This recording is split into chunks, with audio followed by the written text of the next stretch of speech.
Before the desert name became inevitable, here were ponds, tall grass and shadow. The wind passed through the acacias and brought with it smell of wet ground. At dawn, the ground still held the cool of the night. Small water streams designed shiny curves between grass tufts. The animals arrived in silence, then broke the quiet with slow and cautious steps. A young boy looked at all this with his eyes full of light. For him, the world was made of wells, tracks, and seasons to recognize. Nobody called that place a miracle. It was just home. Yet, under that green, the land already guarded a change. Just waited for the next sky, and listened to the sound of the rain that sometimes came late. Life wasn't comfortable, but it was full. Women collected seeds, roots, and small and bitter fruits. Men followed animals along light slopes in the powder. Children soon learned to recognize the signs of water. A darker ground. A bug that doesn't stop. The smell of mud under the sun. Every detail counted. Every pulse that could save a whole day. Every distant cloud deserved a look. The boy followed the adults without talking much. He looked at their hands, consumed by the sun and sand. Those hands knew where to find food, shelter, and hope. And when the sky remained clear too long, in their movements a new prudence entered. There were seasons when water seemed never to end. The lakes shone under the sun as irregular mirrors. On the banks there were migratory birds, fish, and large herds. The air smelled of algae, mud, and hot vegetation. The surface trembled under the wind. People gathered near the water with the leather containers and baskets. We talked little.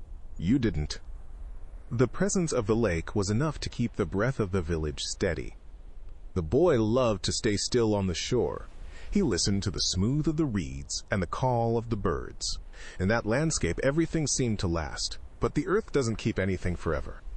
Not even water. When the sky decides to refrain. The first signal was almost invisible. A rainy season came weaker. Then another. The puddles lasted less. Herbs grew more radiant. Animal passes raised more dust than usual. In the open fields, there were empty spaces where there was only green before. People noticed it in everyday gestures, not in big speeches. Further away to find water, more time under the sun, harder to bring home the necessary. The boy began to see the faces of the adults changing, not for fear, for attention.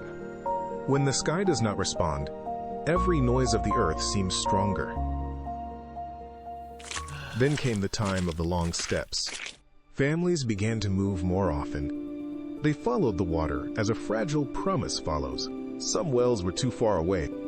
Some banks were already empty. The boy brought light objects. Roasted skin, a basket, a bone tip, the necessary, and nothing more. The landscape became more open, harder, clearer. The sun beat without obstacles. The wind lifted fine sand and made the eyes tear.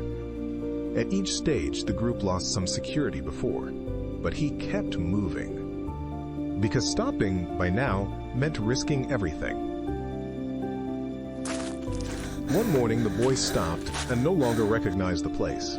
Where he remembered water, there was a clear and cracked expanse. Where reeds grew, only dry roots remained. The animals had gone away. Even the birds were less numerous. The air seemed lighter, but it was a deceptive lightness. The sun fell straight on the skin. Every shadow became precious. The village, or whatever was left, prepared to leave that place. No one made solemn gestures. Instruments, food, water were collected. They looked at the prints in the dry mud as if they could explain everything. One thing was clear that day. The world before would not return the same. The change didn't come in one shot. He retired, little by little, like a breath that turns out. The lakes fragmented. The pastures broke into green islands. People split up into smaller groups. Some took the Nile Road. Others went to the Sahel. Others still stopped where the earth held a bit of moisture. The boy, almost adult, learned that surviving means adapting without forgetting. Hands continued to bind, dig, carry, but the old world walked away every step. The sky was dry. The dust came into the eyes. And memory, like water, became something to protect. Long after, the desert seemed eternal. The sand covered paths, banks, and ancient passages, but under that surface, the past did not completely disappear. They remained pollen-trapped in sediments. They remained fossils of fish and shells away from the sea. They remained traces of rivers, ancient waterbeds, and shores consumed. Scholars would read those signs as they read a broken letter. Every grain told that the Sahara had not always been like this. Each layer of land kept a lost season. And even if the faces of those people did not get there, their step, yes.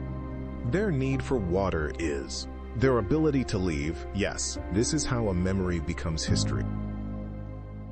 The young man who had known the green learned to live in a different world. Maybe he raised animals.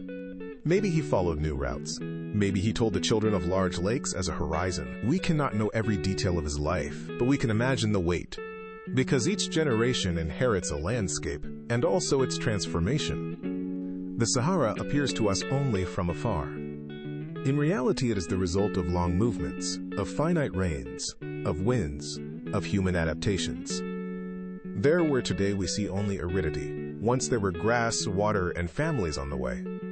And this does not make the desert less immense. It makes it more human. Thanks to Stefania for the initial spark. From that curiosity was born the adventure we listened together. In this documentary, the following works and research institutions have been used as main historical sources.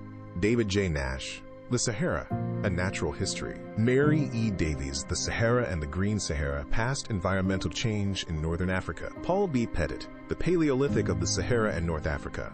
K. H. Stringer, Human Adaptation and Dispersal in Changing African Environments.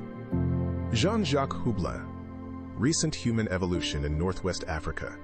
The Max Planck Institute for Evolutionary Anthropology. Proceedings of the National Academy of Sciences. Journal of Human Evolution.